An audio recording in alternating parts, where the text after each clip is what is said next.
So what's up mga kabady? My name is John Agustin Senyo and now we will talk about leadership.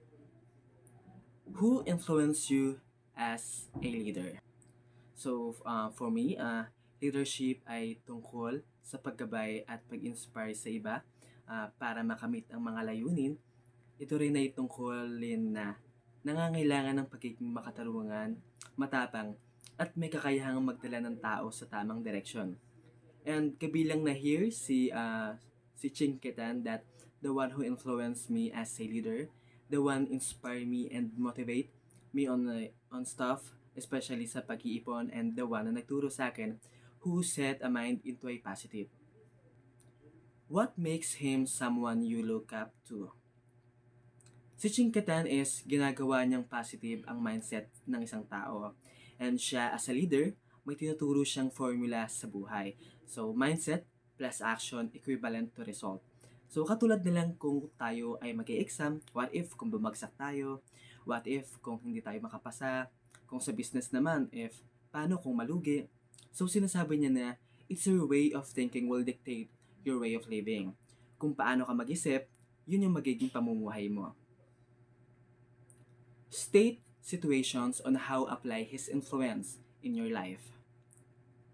Ching Ketan is a mentor, coach, and a leader. And isa sa mga sinabi niya na tumatak sa akin is, kung gusto mo talagang yumaman, ang pagyaman ng isang tao ay nag-uumpisa kung paano siya mag-isip. It all starts with having the right money mindset eh. Yung iba nga dyan sinasabi na, di ako makapag-umpisa ng negosyo dahil wala akong pera. Walang puhunan. So, sa totoo lang, kahit bigyan mo ng 1,000,000 ng isang taong walang kapera-pera, for example, yung mga pulubi, tapos balikan mo after 1 year, ano ang estado niya? Mahirap pa rin. Kung tanggalin mo naman ang kayamanan ng isang milyonaryo dito, katulad na lang nila Henry C., Lucio Tan, Manny Villar, and Manny Pacquiao.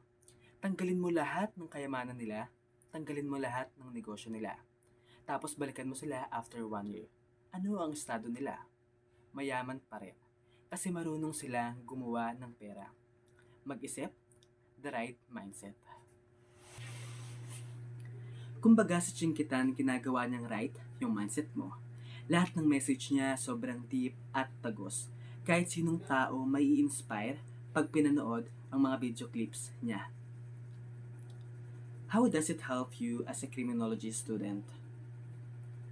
Ang mga advice ni Ching Ketan tungkol sa tamang pag-iisip is important to the criminology student.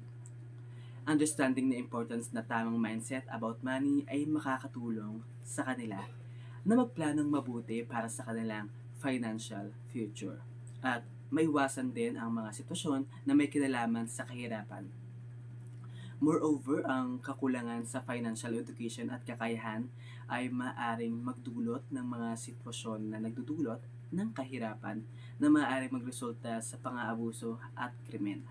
Sa pamamagitan ng pag-unawa sa tamang pamamahala ng pera, maaring mabawasan ng mga primary stuff na nagiging sanhi ng krimen, tulad na lang ng kahirapan at kawalan ng opportunity.